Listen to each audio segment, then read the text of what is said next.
Welcome to the RSP Film Room. Mark Schofield, TD Wire, Blogging the Boys, Bleeding Green, Pat's Pulpit.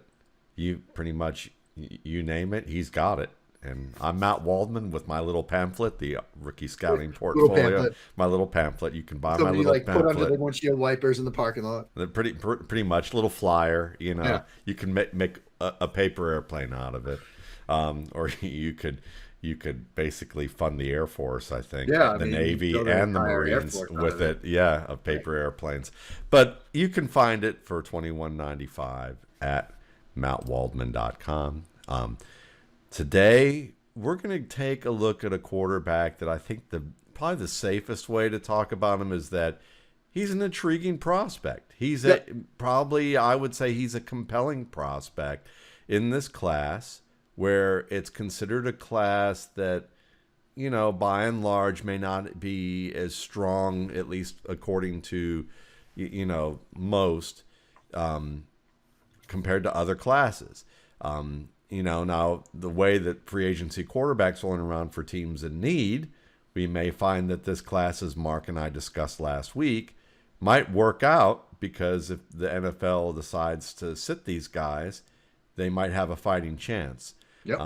But with that in mind, this is a guy I've wanted to talk about for weeks now, and I heard Mark on Ross Tucker, and our buddy Emery Hunt's probably the only other person that I've heard publicly talk about this guy, Yep. and that's Skylar Thompson with Kansas State. So, Mark, tell us a little bit about anything you want to about Skylar Thompson before we head into this. Yeah, and really somebody whose opinion I really trust on quarterbacks and player evaluation generally, who I can't say who it is, but who has absolutely no dog in this fight. Like, he's not associated with an NFL team. He's not an agent. He's not like an NFL quarterback coach or anything like that. He is absolutely no dog in this fight. But he is associated, with this sport in some capacity. Started watching quarterbacks just because that's something he wanted to do. And he came out and he said, look, Skylar Thompson's my favorite guy in this class. Like, I've watched them all. Skylar Thompson's my favorite guy. And I'm like, really? And I hadn't really watched Thompson yet. So then I started pulling some stuff up. I started working through some games. I started pulling some plays. And I'm like, all right, okay. All right, I can see this now. And then there was one throw that I've got, and I'm sure you've got, where I was just like, honestly, this might be like the best like single throw I've seen from any of these guys in this entire class. Now, again, he's very much under the radar. He Shrine Bowl, and if we're talking to people that were at the Shrine Bowl, they were like, I don't see it, man. He was not good at practices. But what's interesting is in this sort of class, he's got an opportunity. If a team, one of these teams that like signs a veteran back on a 1-year deal, drafts someone like day 3 or something, it could work. It could work. And so I'm excited to hear your thoughts on him. I mean, you've talked to me about him, and I know where you sort of stand on him. Other people are starting to talk about him a little bit more.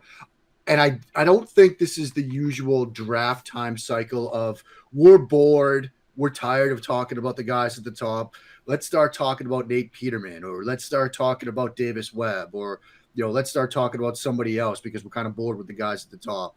That kind of panned out last year with Davis Mills, actually, but I think it's a little bit more than that. I think there's a little bit more to his game than the just we're bored, so let's go. Yeah, and whoever this guy is, I'm with that guy. I'll just put it right out there and say, which is nice to hear because after I graded Skylar Thompson, excuse my language, I just thought, oh, fuck me. I'm going to have to put this guy at the top of my board. That's basically how I felt when I saw him. So then I said, he works out of the North Dakota State offense, which is the West Coast offense, which was one of the positives because he makes the calls at the line. He makes the adjustments to the run. He makes audibles. He checks with the line. He does a lot of things that you want an NFL quarterback to do. But part of it, too, is playing in that offense, you read short to deep. You are not throwing the ball as much. So the stats aren't gaudy. The stats aren't voluminous. So I'm like, well, let me watch another 5 games. So I watched mostly 2021 tape, some 2020 tape, and then I also watched the 2019 game against Texas, the same Texas team that took Joe Burrow's LSU championship team to the brink and probably Right. had a shot to be at the national champion contender if they had beaten LSU. That's how good Texas was. And he basically won that game, if not for his receiver hitting the ground and letting the ball drop out at the end on a Right. beautiful throw that was up there with the one that we're going to watch, soon. But I watched those 5 games and he scored higher. And so then I started asking around people I knew who have NFL experience or are having NFL experiences. And I had somebody contact a salty old scout. That's the way that it was explained to me. And the salty old scout basically came back and said, well, from what I've seen, does he have an arm in the top half of the NFL? No. Is it good, more than good enough to be a starter? Yes. He has plus accuracy according to his thoughts, which is interesting because the analytics people will tell you that he didn't have plus accuracy, or at least some of the analytics people. Does he have plus anticipation, plus pocket skills? And he said, I just didn't have enough quality tape on him to put him into the conversation of being an early day grade for my process. But he has plenty of talent. This was also a guy who showed up at the Manning camp, and Jim Nagy, who was being interviewed on a K-State radio station to begin the 2021 season, said they were asking him, well, who stood out? We heard that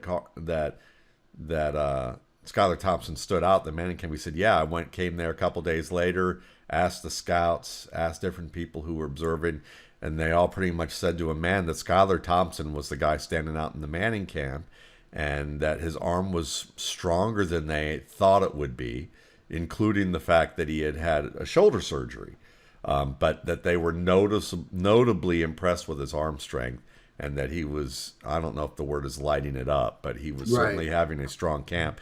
And when asked why, what would get him to the Senior Bowl or get him an invite, pretty much from what I read into it, from the way it was phrased, he said repeatedly, keep doing what he's doing and put up the numbers.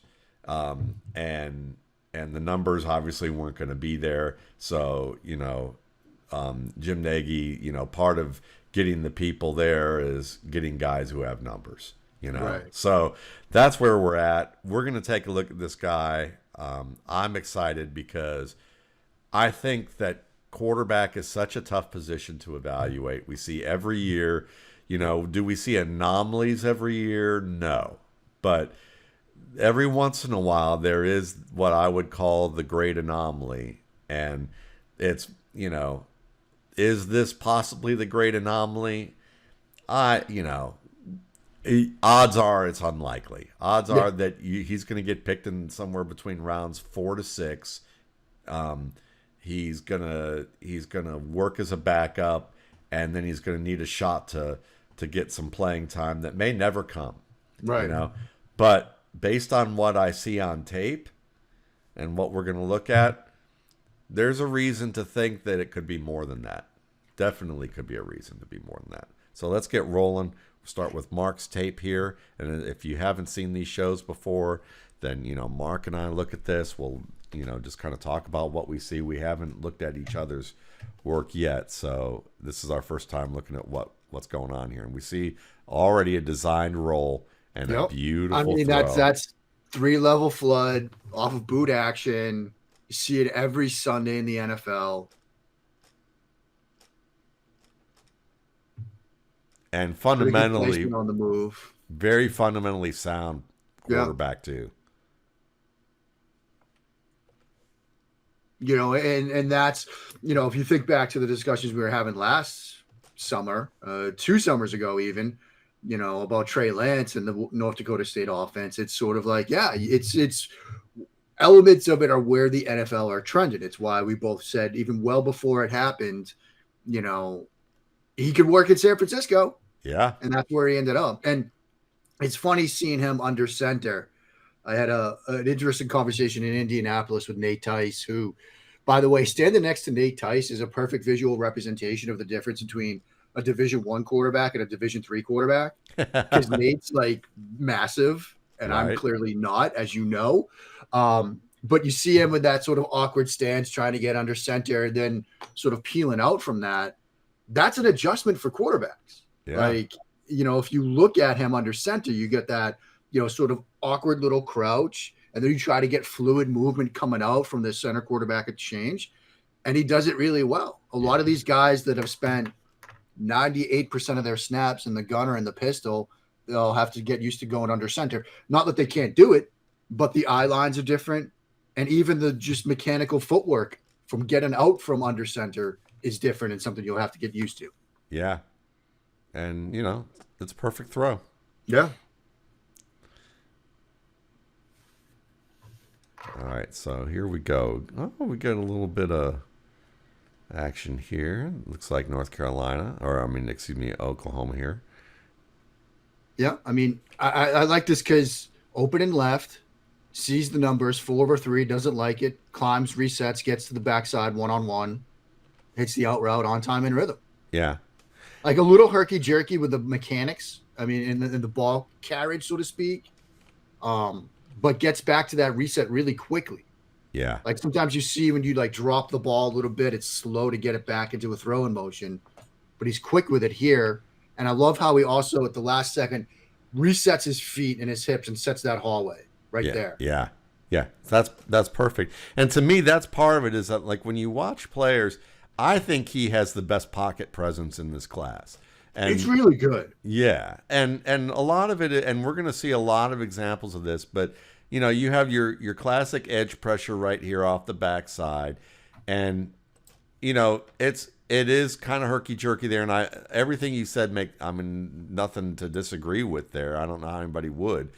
But it's that reset that's most important. Because, you know, if Kyler Murray could reset like this, it doesn't matter whether he runs to a spot or not. Right. It's just that it's difficult to reset when you move that fast. But the fact that, you know, I like, too, that even though the ball is a little loose, watch how he brings that ball back into his chest.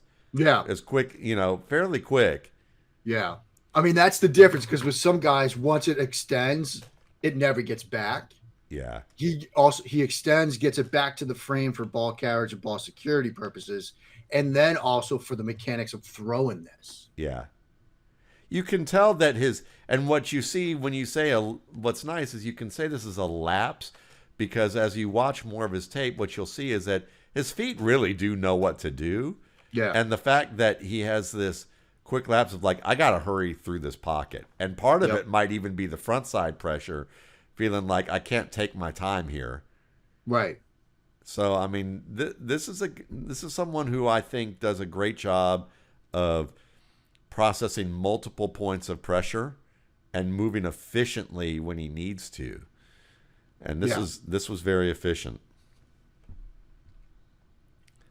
All right, more OU. Is this the OU game where he played with the bat with coming off the knee injury? I believe so. Yeah. He was. Yeah, because he missed 3 weeks with a knee injury and was doubtful for this game until warm-ups. So that's something worth noting as well about Thompson, because you're going to see he takes a little hit there. Yep. A little reset. And what I love about this play is how he reads out this concept. Because right here, you don't know where the safety's going because they sort of invert this. That safety's dropping deep. You've got that one corner at the bottom of the screen. You don't know what they're doing. You don't know what that safety's doing. But you see that safety's open to the guy on the right. And then now you're trying to read out where does that safety go? Who gets the double here? And you throw off of that. Yeah. And he reads that leverage perfectly and lets it go. Well, maybe he doesn't on this one. He waits for a minute. Well, once he sees that safety flip his hips and he knows he's carrying the over. Yeah, that's when he lets the post. Yeah, so he waits at the right moment here. Yeah. Because if he threw here, the safety can adjust easily to the direction of where he's you've going. got to wait until safety commits and then throw off of it, which makes his subtle climb and reset more important right there, because he needs to buy that extra little bit of time just to make sure he commits. Right there. And then you've got the arm, because that underneath defender does a really good job. That guy, like, I think he's 13. He's on the 35 right now. Not that is it? No, I guess it's that guy. Yeah, I think it's the corner. Yeah. Yeah, he does a good job of getting under it. So you've got to also get enough on this throw. And that's a pretty nice job. That's a 45-yard throw. Yeah. Right there. After a reset in the pocket. Yeah. Actually, that's a 50-yard throw. Almost. Let's see, 5, 10, 15, 20, 25, 30, 35, 40, 45. Yeah, about 50. Close to 50 yards there. And yeah, this was the game, because he played against Southern Illinois on September 11th and then didn't come back till October 2nd. So, yeah. And he took Oklahoma to the brink in this game. I mean, he made this a game, for them, so definitely worthwhile. Okay, we get to Iowa State. I like watching quarterbacks against Iowa State. Me too. They have the 3 safety stuff. They do some drop 8. I think that's really where the league is trending. And so I like seeing how they attack this. I like seeing how they read out those rotations.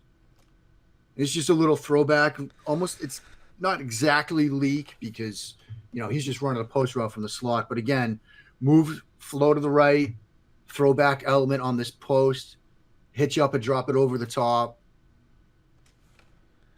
And compared to most quarterbacks at the college level, his feet are very tight.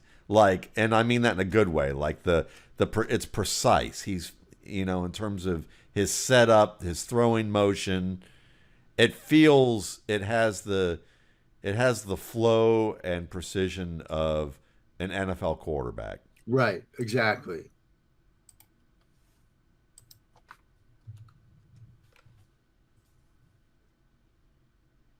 Pose for the camera. There we go. All right. Another Iowa State play. Got some pressure pre-snap. Yeah, you see the pressure look, and they do come. Now, this is more Murray-esque. Yes. But I'll take it, right? Yeah. Because he doesn't have time to reset, and he knows it. Yeah. So now it's just a matter of, I got to make this throw. And I'm probably going to get blasted. Well, he really doesn't. The guy kind of eases up on him. Yeah. And he has to put it in an area where he has to be aware of the coverage that's, the secondary coverage here that's dropping. And he gets it right on the hands. Yeah. I mean, it's a perfect throw on the move. And, you talk about guys that maybe or maybe don't drop their eyes. Never drops the eyes here. The eyes are always upfield, looking for this, puts it right between his eyes. Little altered platform, yeah. Yep. And again, it's more run to throw here, more Murray-esque, like we said. But in that situation, I'll take it. Yeah.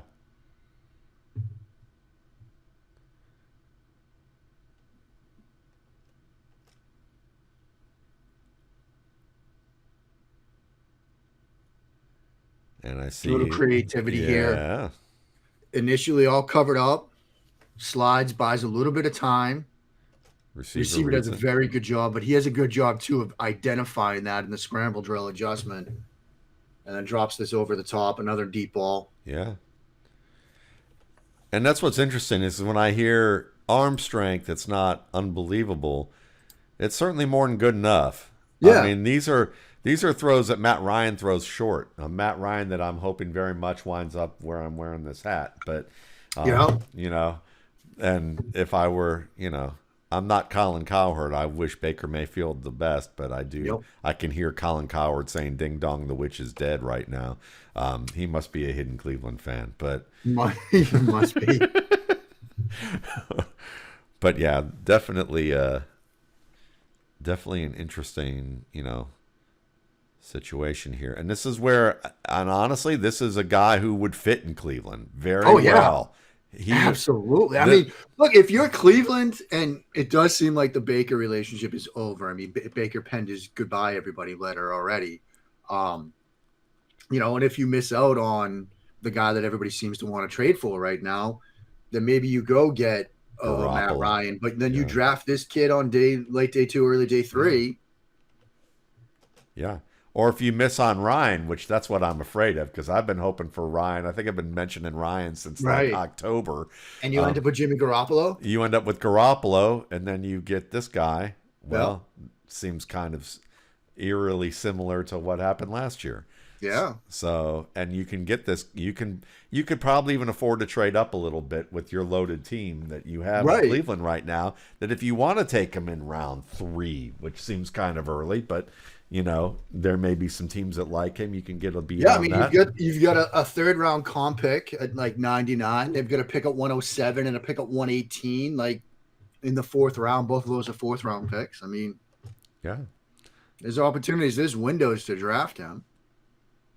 And plus, we all know his stock's going to rise after this show. So, I mean, that's just how it works, man. Yeah, there we go. Okay, this isn't the most accurate throw, but the man calls his shot. It's like Jake Taylor at the end of Major League, because he points deep. Yep.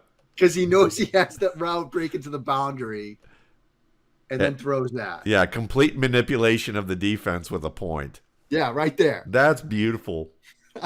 I had to include. And actually, it looks like an inaccurate throw. But he leads him downfield. Really no. Put that underneath guy, so he leads him upfield away from him. Yeah. I mean, I just thought that was kind of as the kids would say, a baller move. Yeah, it totally is. Downfield point, lead the guy to safety a little bit. And you made an iconic Cleveland film reference on top of it. So it was like you and him were in sync with this particular play. It's karma right now, man. I'm telling you. But again, to do that from a pocket with bodies flying around you, to have the presence of mind and the like calm, cool collectiveness to do that.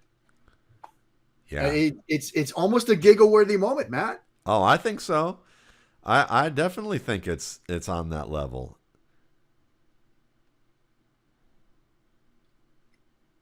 Well, actually, when we see it from that angle, he's just pointing to his man. Yeah, he's asking him to go downfield a little bit. Okay. Yeah. So it's not as cool. No. Still cool, but not as cool. Yeah. It's a good throw, that's for sure. Yeah. And certainly awareness. So you're right, almost giggle-worthy.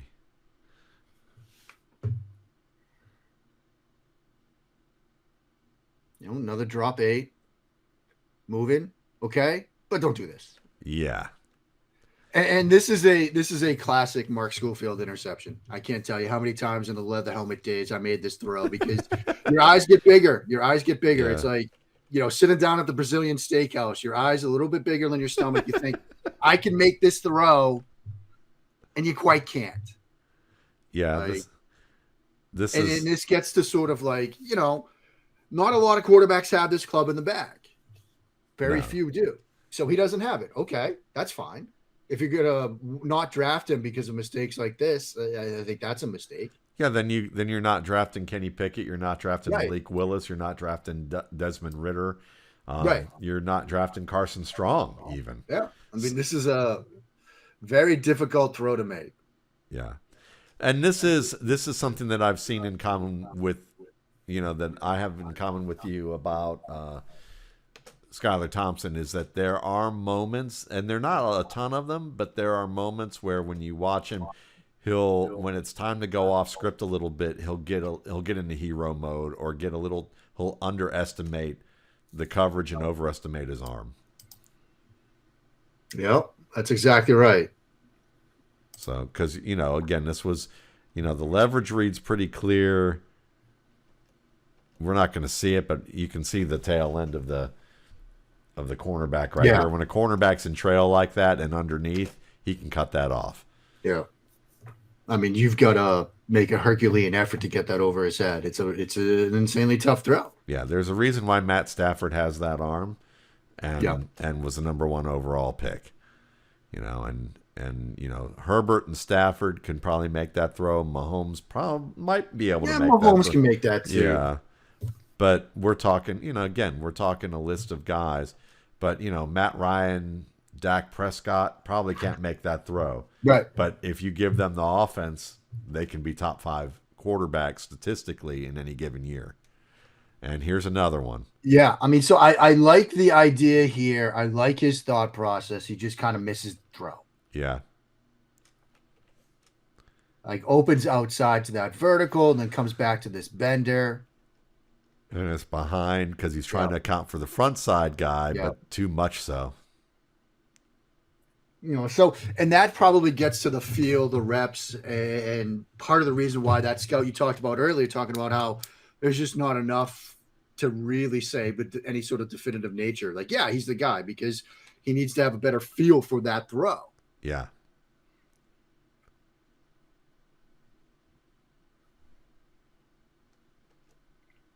He really tries to jam that in there and just misses it. Yeah, without a doubt. And when you get picked off by a guy wearing 0, that's also a tough thing to take. All right, now here's the full caveat. Look, we all know LSU didn't have most of their roster in this game. Right. That being said, this is the throw that I referenced earlier where I'm like, yeah, this is one of the best throws. Because you get, again, little play action look. And he's going to throw this over route. And to drop this where he does, yeah, it's just kind of silly. Yeah. And let's just for someone who would go, well, let's argue this LSU point. Let's go with the argumentative fan argument here, because I would say if you want to take it there, then you would say, well, would Skylar Thompson make this throw if the safety were in a different position? I would argue probably not. Yeah. Otherwise, he makes his throw with the level of anticipation that it needs to be at. Yep. And I don't think where it's placed, I don't think the trailing defensive backs are going to be close enough to do anything, even if it were different defensive backs. I mean, I think regardless of the level of competition, he puts his throw into a perfect spot. Now, there's an argument also to be made he should have thrown the post. Yeah. Because the safety drives downhill on it. And it's not a situation where the safety drives after the ball comes out. Like the safety's driving on this, and you've got the post route over the top. So there is that element to this as well. When he's sitting there and he sees that safety at the 35, and you got your post route guy at the 33, 32, he's clearly getting over the top of him. So you've got a touchdown. So there is that component to it. But to still put this throw where he does, if he's going to throw this route, he has to throw it in the perfect spot, and he does that. Okay. Now, here's my counter argument to that, because we actually had someone mention that as well. If he'd have to throw this ball based on where the receiver is running right now, I think we're talking about a 60, 65-yard throw that he would have to make to hit this receiver in stride, or he'd have to throw it deeper to the inside with the defender behind him who still might cut that off. So it'd have to be outside his range of throwing to make that throw, I would argue. So because we would say he could hit that, because the ball still probably wouldn't even be at the 15 where the receiver is right now. Right. At this moment, the ball would, if the ball just got to the, to the 25 right here, and the receiver slows down and turns around at the 10, then we're talking about most likely this ball had to be somewhere between the 5 and the 10. Right. And he threw this ball at the 30. So we're talking about literally a 60-yard throw. How many quarterbacks throw the ball 60 yards accurately? And so, game conditions, that's a tough ask. It's a tough ask. So, and if you know yourself well enough, I mean, I don't know if he does. We saw a couple moments where he didn't know himself well enough, but he might know himself well enough to go, I can't hit a 60-yard throw on a post. I can do it 45 to 50, but you're asking me for a 60-yarder? Nah, let's not do that. So that's kind of my counter to that one, is that, if we're going to compare him to a guy like a Matt Ryan, in terms of like the arm strength, like a young Matt Ryan, then, 50, 55 yards is your limit. Right. All right, so good stuff there. Definitely good stuff there from Mark. We're gonna pick up where we left off here. Right. But I think I have a different play here to begin.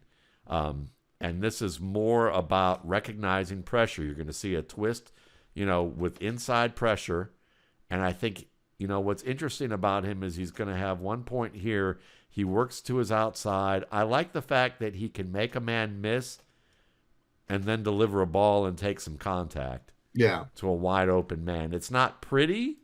It's not technically unbelievable.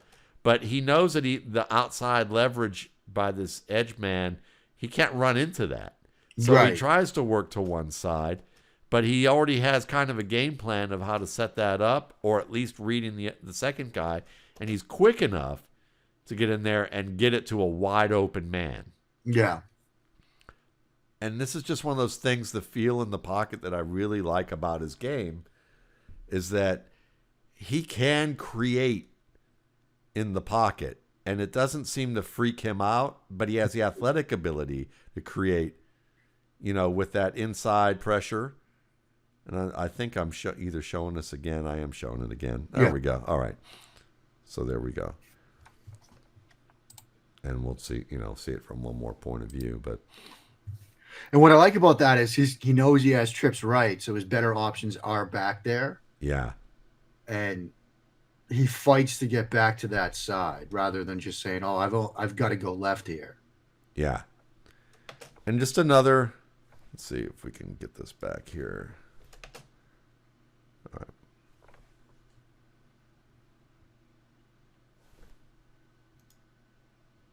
Again, just a little subtle climb. Yeah. He's and you don't see a lot of guys at the college level who will make just a small little adjustment like that, Right. just in the pocket. They'll get their feet twisted up. They end up with an inaccurate throw on what should be an easy throw because the pressure creates a problem there.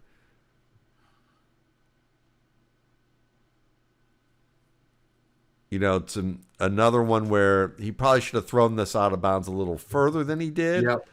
But he knew where to put it. And I believe if we look at this pre-snap, let me see if we can get another look at this early pre-snap. I might have taped it late, but I think he knows that this corner blitz is coming, and I believe they call this to a roll to the left. Oh. So that was one of the things that I wanted to note, is that I think that they because it's interesting that this was a design roll to the left away from the corner blitz. And from what I've seen, and I'll show more where it's more obvious, but I think that this was a check at the line. A check, yeah. Yeah. And he was very calm at being able to avoid that man and just stay within there with 2 points of pressure. And while it was almost a dangerous throw, in theory, it was where it was the region it needed to be. It just wasn't exactly where it should have been. And again, the ability to make that first guy miss. Yeah. Ugly duck of a throw right there to get it out of bounds, but he got hit. Here's another one. Here's blindside, pressure. Obviously didn't expect it. Does he freak out? No. Does a great job, and to me, that's where the pocket presence really started to impress me, is because his movement. Watch this drop. You get your 3-step drop, and then right here, this hitch, he really bends low to explode out of that, but then is able to do a good job of just resetting his feet so that they were shoulder width, realizes nothing is there. Takes his check down. Yeah. Nice and calm. Yeah. And to me, I mean, I don't know. It's when I see this level of, he can move fast and move slow in the pocket. Yeah. He can be explosive. He can be efficient. He can create an open space with no blockers around with multiple points of pressure. He can adjust away from pressure. Those are things that I find exciting about his game. And I think I was showing all of the different,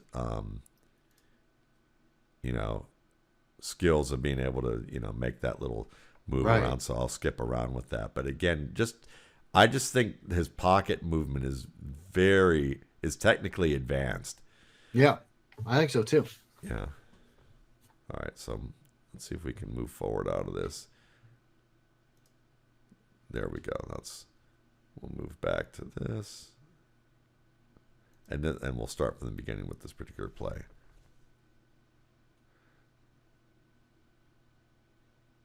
Again, just two-man level to the right, doesn't like it, comes off of it. Yeah.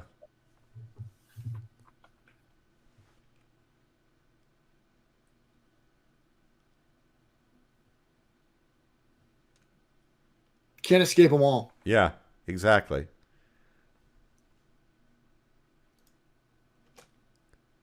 And I wanted to show it because that's kind of the theme when you watch his tape, is that his offensive line throughout the years, he takes a lot of pressure. Yeah. Well, I mean, that's an example of why you often don't ask a tight end to block a pass rusher. Yeah. But really just didn't have time. But, he keeps the ball tight, pretty good security. There's the pressure again. Even though it's LSU on the level that you don't want, that you'd say, oh, it's a weakened LSU team. Right. Well, they still have some, they have some guys we're going to be talking about in the coming draft classes who are playing in this game.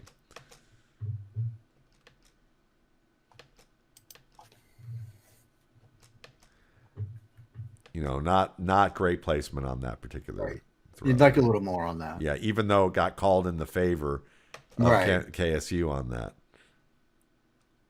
And he leads his man into danger a little bit. This is one where you'd like to see him maybe throttle him down. Yeah, throttle him down, throw it back shoulder maybe a little bit right here. Yeah. So yeah, a little bit with the placement decisions there. Plus anytime you make a throw that causes a brawl type situation. Yeah, exactly. Probably not a good thing. No.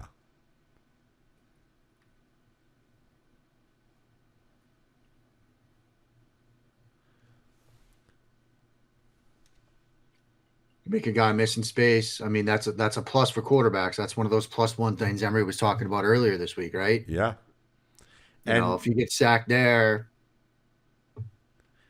they're not going to call that again. But he has the ability to make that guy miss in space, which is a boost for any offense. Yeah, because we talk about Kenny Pickett's mobility all the time. But how many times did you see Kenny Pickett have to make men miss one-on-one? Right. And I'd say the answer is not as much. And he's not very fast, but his shuttle time was pretty darn quick. Yeah, change of direction skills. Yeah. So the combination of the precision of footwork and the quickness, lucky throw. Yeah. Yeah. This was a pick six situation right here. Yeah, I mean, this is a teachable moment, as the kids say. Yeah. You got to get this ball up and over or just not throw it at all. And it's a good play by that edge defender, right? Because he feels that out and knows, look, I'm not getting home. I got to get in the throwing lane. So it's another thing for him to learn. Like, okay, you see that guy peel off. You've either got to get more air under this or you've got to do something differently because if you throw it like this, it's going the other way. Right. And it's clear with the way he threw that he had no recognition of that defender.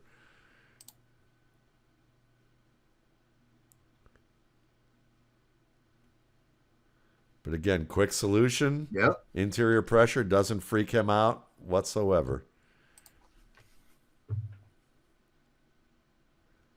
And I like the placement on this throw. You get what he was thinking, right? You get that safety lurking. You got your guy killed earlier. Don't do it again. You got that safety squatting right there, so put it on his back shoulder. Yeah.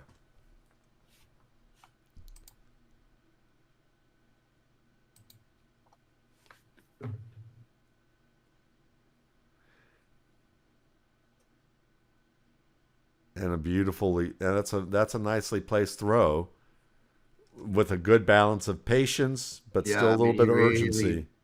Doesn't doesn't panic here. Yeah, it still could have been placed a little better. Yeah.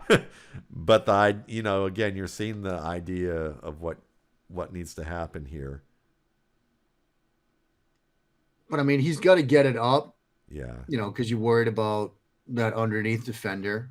So he has a good feel for that. Maybe he puts it out more towards the outside a bit, but I like the patience. I like the fact he doesn't panic. Yeah. He was right, but yeah. You could see where if you project it to the NFL that could have been an interception. It's close. More pocket feel. Yep. Nice job over the coverage here.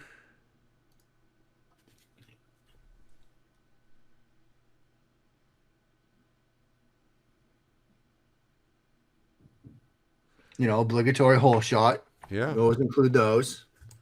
Yeah. And it's he's not trying to thread the needle here. It's just, let's just make it accurate. Yep. Just another run. Let's see what else we got going on.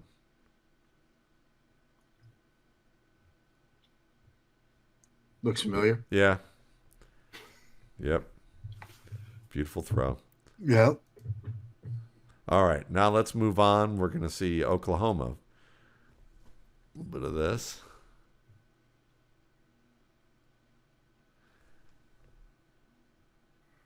Again, just and I like that play because they sort of, they rotate this. Yep. Reads it out fine, doesn't panic. It's like, all right, they're going to drop into that rotated 2. I'll throw the under. Yep.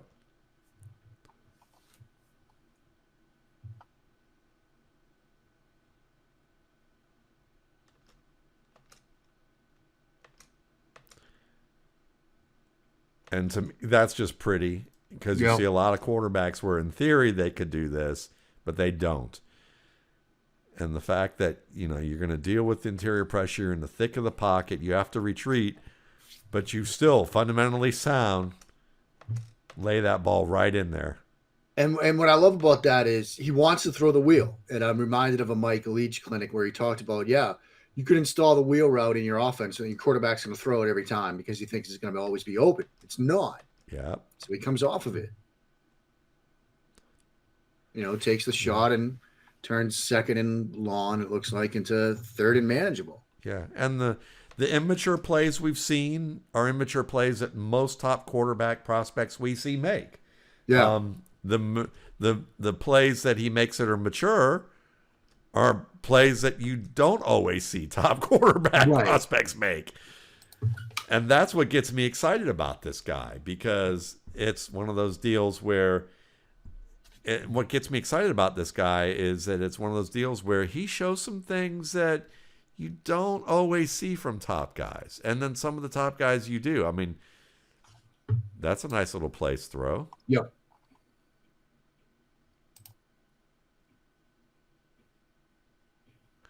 And we should point out this is his 2020 tape, right? I believe so, yes. Yeah, because in case anybody's asking, yes, he used to wear number 10. Yeah. It's not a different quarterback.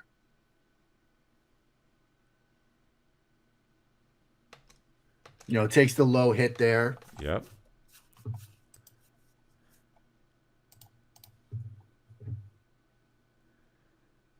And see, this is one of those where he feels the pressure.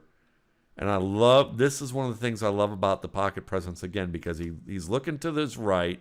Yep. And he's at a point where he knows that everything's covered, and he knows he just can't stay where he is.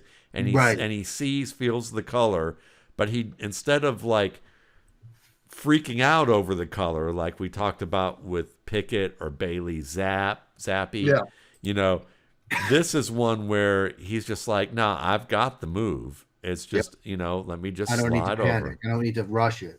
Yep. And it's a good, not great throw, but it's a good enough throw. He leads in meta. It's a bigger play, but you move, catchable ball. That's pretty.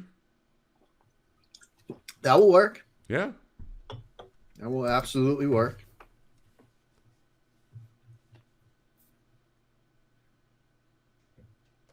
And he not, gives a little look off, hold to the left, comes back. Yep. And the pressure's right there. I mean, this isn't one of those, it looks like a gimme from one level, but then when you look at what the feel looks like in the Right.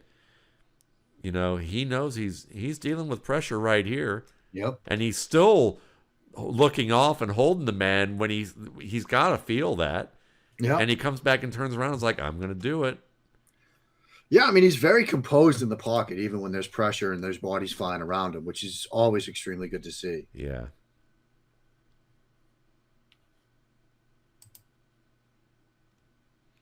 Puts it where the receiver needs it. Gives the receiver just an easy throw and pitch and catch. Yep. Lets his receiver do the rest at that point.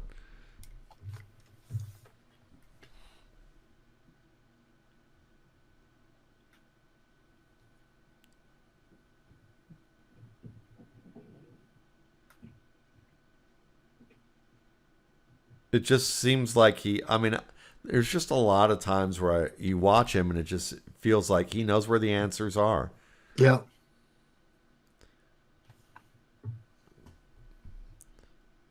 Not a bad throw from opposite field in terms of, arm strength. It puts that. Yeah, I mean, right hash to opposite 20.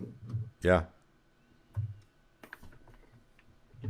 Like, again, I don't think he's Josh Allen or Patrick Mahomes from an arm talent perspective. But No. But you are. Tony Romo, Yeah. I'd say, Tony Romo did pretty well in the league for a while. And you Yeah. can see here, again, here's another opposite field throw. Got the safety that was coming down. He comes to that opposite side, throws it where, throws it the receiver open. Yeah, Opposite I mean, that's the leverage throw that I think all quarterbacks have to sort of make now. It's like, okay, you're not going to get him over the top, but you can still complete this. You just got to adjust your plan of attack on the throw. Yeah, and it's still an NFL arm throw that you need to make. So it's a combination of, diagnosis, poise, placement. Yeah, I mean, I can't tell you how many times last year Justin Herbert made that throw on slot fade. Yep. If the guy's sort of over the top or inside, you throw it to the outside. Yep. And I would say there's a lot of Herbert-like qualities to this guy. Yeah. In terms of composure in the pocket, movement, placement of the ball.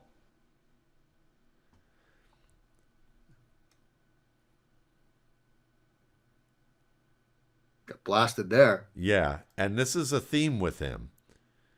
This is, if there was a guy that I would expect to be seeing ghosts, this is a guy that I would have expected to turn on the tape and think I was visiting a haunted house. Yeah. But he does not have that in his game at all.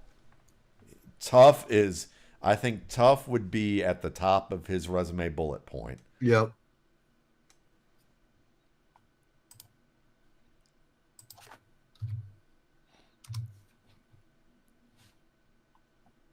All right, moving forward to the Baylor game. Yeah.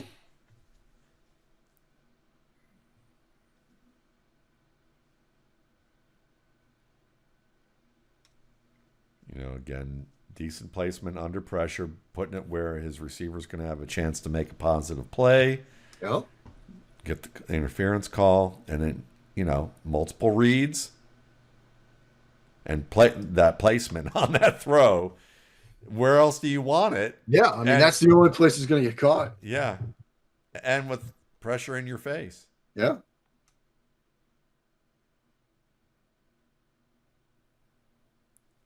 There's just something quietly very good about this guy. Right. And there again, multiple reads. That's a very good throw. Takes the hit too. Yeah. Now, does it feel better if you throw a ball and complete a pass to a guy with a 0? It's better to complete a pass to a guy that's wearing 0 on your team. Yeah. I would say so. Yeah. But I don't think it makes up for having an interception No. to a 0, though. No. Good feel for that weak side blitz there. Yeah. Just subtle reset. Good route against that leverage. A little follow concept. Yep.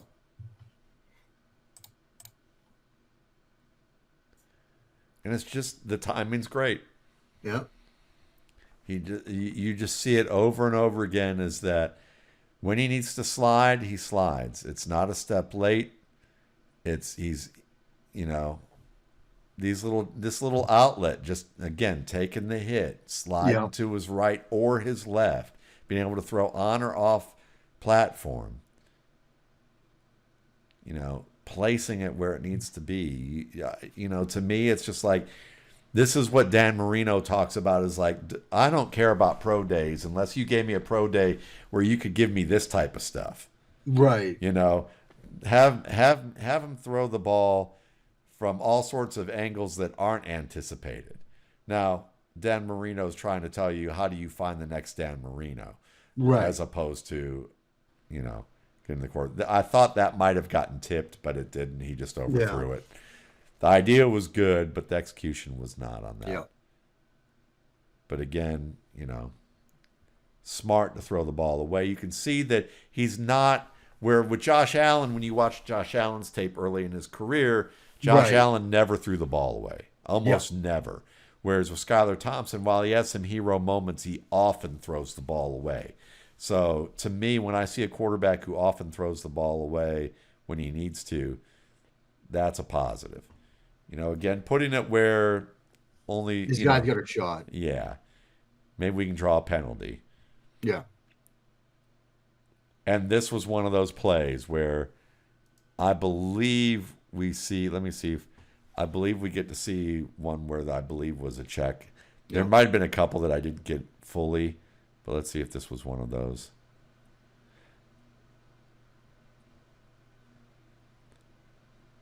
I don't know. That was a tough one for me to see, but I wanted to. I don't think I got that one right in terms of what that, Right. but I thought this was a check to the run on this particular play. I know that there were a couple here that this what yeah you don't get enough Yeah, to you see can't enough. tell. You can't tell. So we'll skip onto that. There were a couple that looked like checks to the run.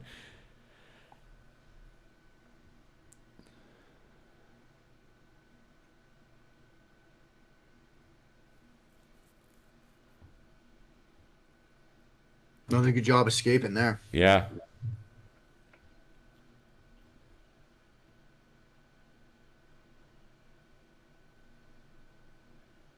Pretty good throw on the move. Yeah. He just a lot of safe placement choices Yeah. with plays when he's throwing on the move. Yeah. There's some plays that we saw that weren't safe placement choices, but they were ones where he wasn't really throwing on the move. He was just under pressure in the middle of Right. the pocket.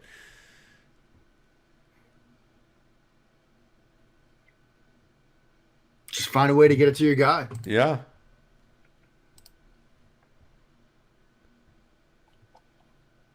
And that was pretty. I mean, you see a little touch. Yeah. It's tough. It's a tough throw. But you can see this goes right in the hands of the receiver. I mean, that's where you have to put that. Yeah.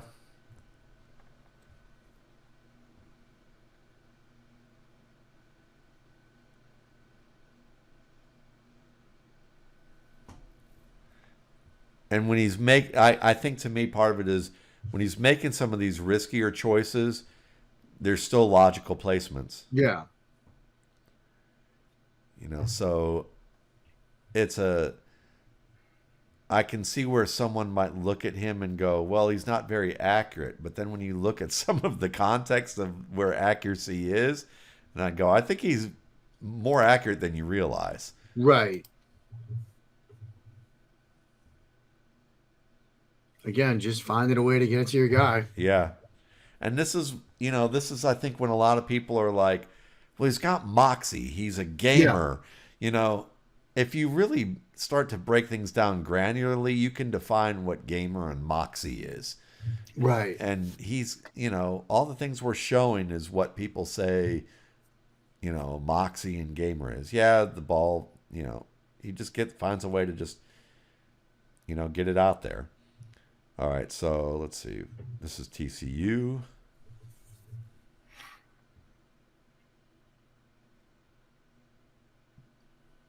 And again, Nice little reset. Hit the deep out. yep.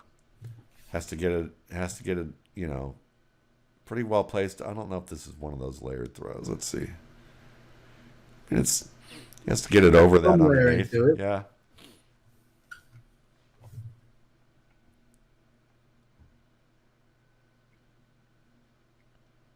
Nice placement again. Yeah, I thought I would include in this one, because you get the climb and then he's got that inside flash of a leverage defender, so he puts it to the outside.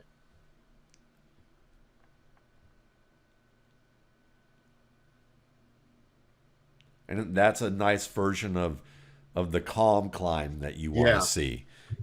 So he can give you both. He can give you the rushed one. He can give you the calm one. And then just the position there, in terms of throwing. But I believe this is one where it's intercepted. Yeah, this is the one we did earlier where he Yeah. kind of underthrows it. Yep. Yeah. So we'll move forward. Now, is this the play?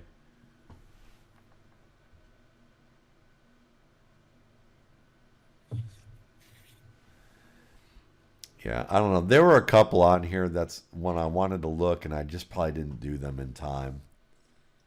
Yeah. Where I felt like, yeah, this probably wasn't a check either. That's too bad. But I think he had that freedom at the line. Yeah. That's the part I wish I could have shown a little bit more. There are a couple, he does have the freedom to make some of these calls.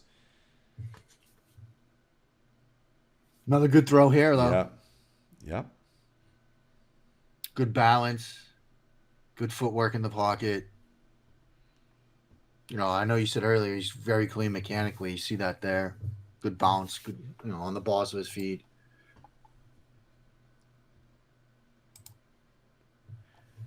Nice variety with the play action game as well.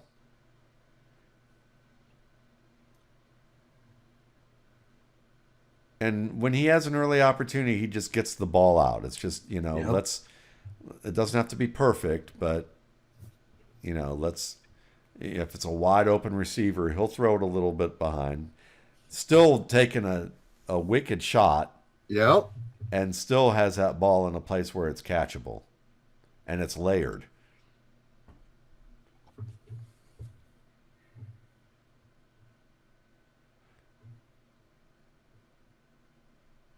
Another wicked shot. Yep. Certainly a tough kid. Yeah.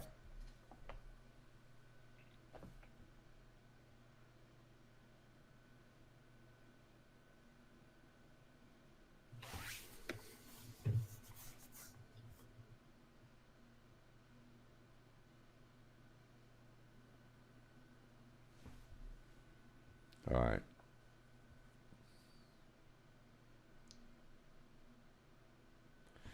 All right, so we've seen a lot of these over and over again. We're going to see if we can go on to...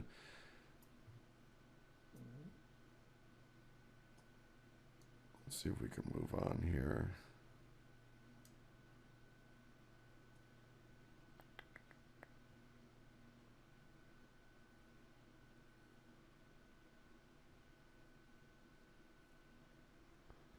And again, this was one of those where you probably misjudges the safety on this particular play.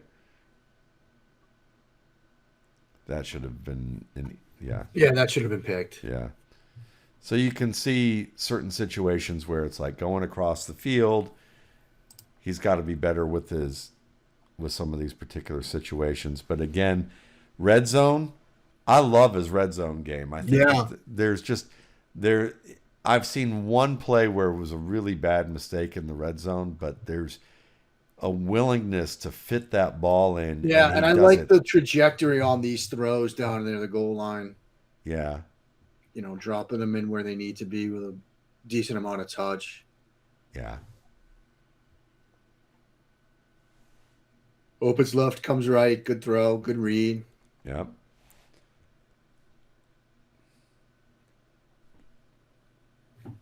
Never panicking under pressure. Takes wicked shots. Keeps coming back for more. That was ugly. But Yeah, that this wasn't one, good. but this was one where I think he and his sophomore back weren't on the same page, because you see Yeah, the sophomore he back, thought he thought he was going to sit down.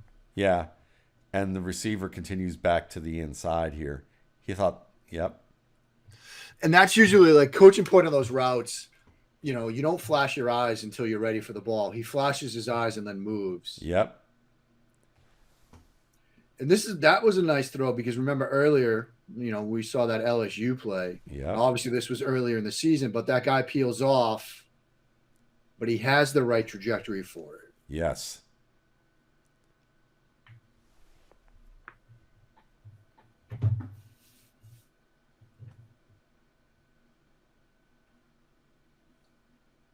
Good vision to find that. Yeah. I mean, it's just Little shoulder dip. the creativity to see the field. Yeah. And he just seems to, there was Brandon Whedon, who knew where all the answers were, but didn't know where the defense would be to cover those answers. And then there's this guy Yeah. who seems to know where the answers are and is able to put it where it's supposed to be. And when he makes mistakes, it's because he overestimates his own abilities, as Right. opposed to thinking he saw something or assuming something without reading the defense. This Right. guy reads the defense. This is an awful play. This is the worst red zone play I've seen him make. Yeah. That was just one where you're just like, okay. Yeah. That Don't do that ever again. Yeah, that looked like a Matt Stafford hero ball play Yeah. at Georgia. And then another one where he just doesn't anticipate the coverage well at all in terms of the leverage. This play, though, Yeah, that's kind of ridiculous. yeah. I mean, it made two guys miss and to drop that over. Yeah, that's very Herbert-esque right here. Yep. This is very Herbert, Andrew Luck type of. And if I was going to pick a player that I would compare him to in terms of aspirational, Right. not one-to-one, aspirational, it would be Andrew Luck, because we've seen Andrew Luck take a beating throughout his career and still be able to play good football. Yep. And I think that this guy has some of that fundamentally sound pocket Andrew Luck kind of thing going on.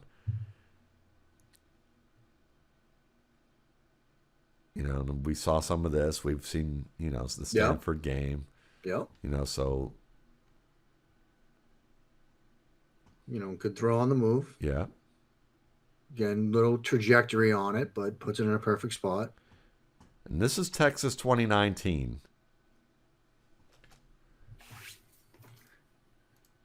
Let's take a look at this, because there are some interesting throws with this Texas game. This was that Texas team that did a good job against LSU. It's just good placement, good feel here. See the eyes too. Open left, come back to the middle. Peek that route on the outside. Get it around that underneath defender.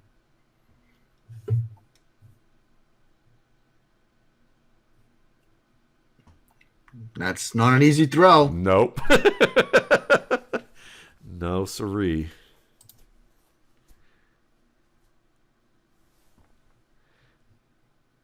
And they're not spread in the field here.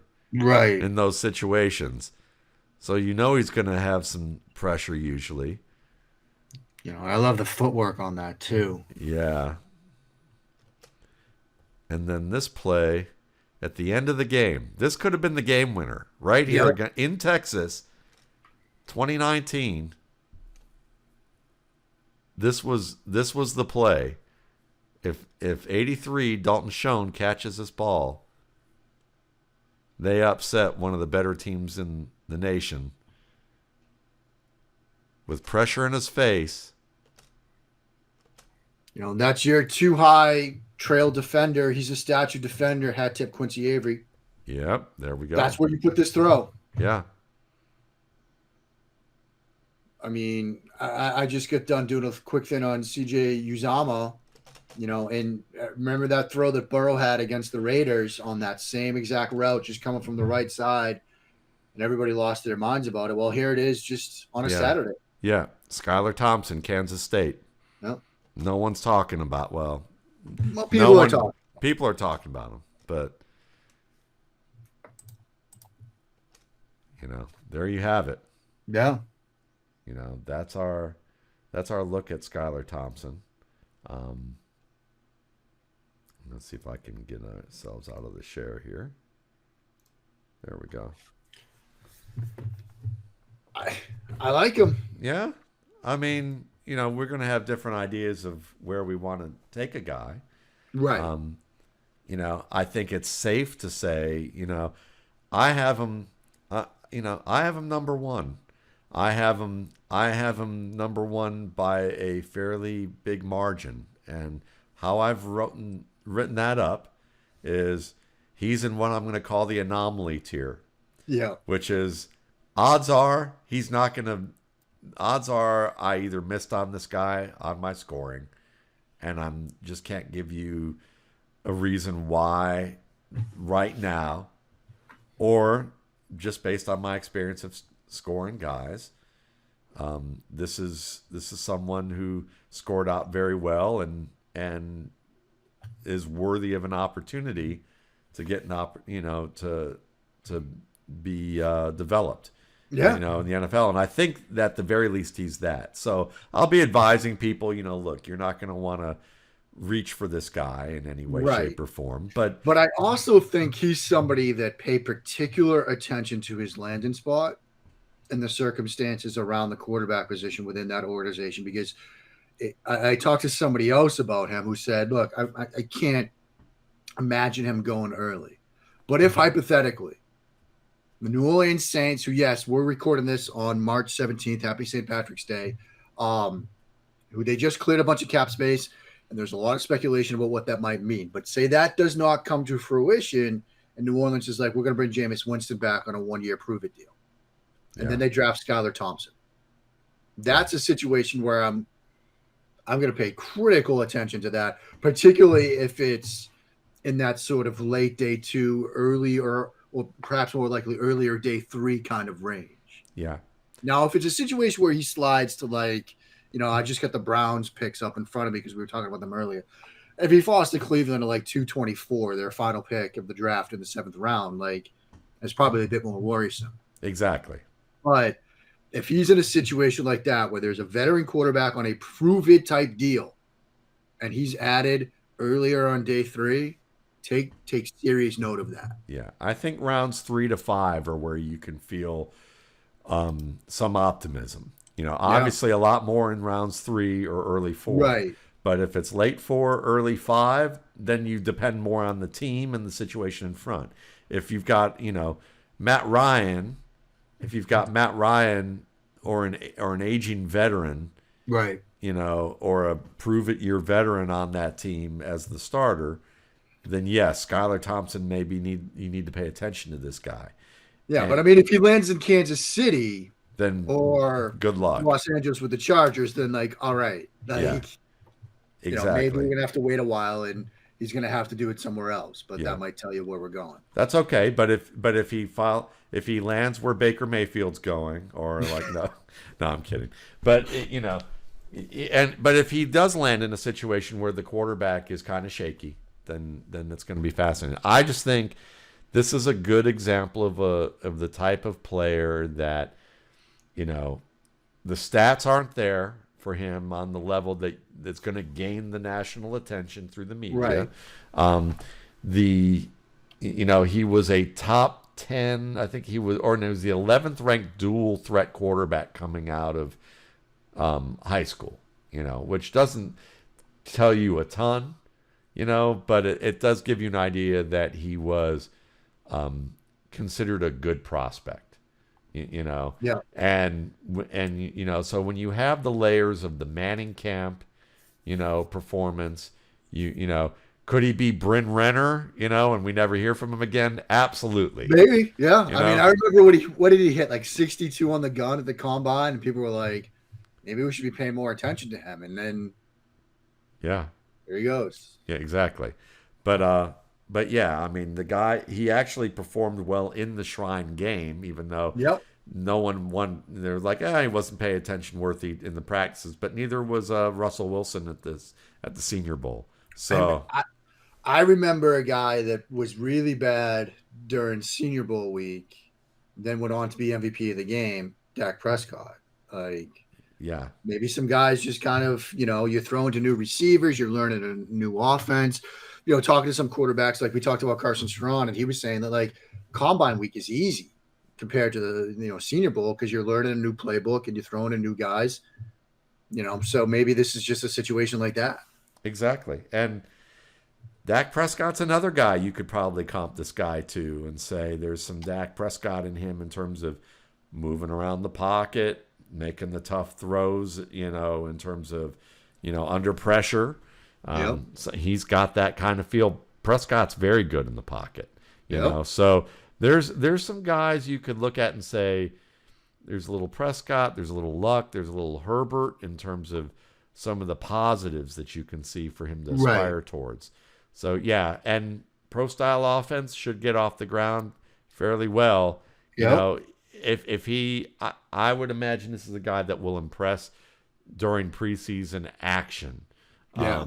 And then that might give him an opportunity. But, we've seen mixed results with that. We've seen guys like Bruce Gradkowski and Deshaun Kaiser and Brett Hundley all impressed during preseason action statistically. So, just keep an eye on them. What I love about doing the RSP is that you get to study guys who just look at their tape. Yep. And if, he's going to be at the top of my board, pre-draft. Post-draft, we'll look at draft capital. Yeah, we'll say, and we'll see, and then we'll adjust from there. But thanks again for listening, everybody. You can find Mark Schofield at Mark Schofield on Twitter. Of course, at the great work that he does on TD Wire. You can find me below my chin here at Matt Waldman on Twitter. And go buy the RSP. Yep, we are halfway through and working on wide receivers. You might want to draft running backs in this class. That's what I'm probably going to tell you. There we this go. particular, I'll just say that wide receiver is interesting, but running back strong. It doesn't look like it's a very doesn't look like there's a great market for running backs, but the market turnover is so quick due to injuries and all sorts of other things that you might just want to invest in those if you're not going to trade away your draft picks this year. And you can draft Skylar Thompson maybe late, late in certain leagues. You might get something there. But thanks again, folks. See you next week.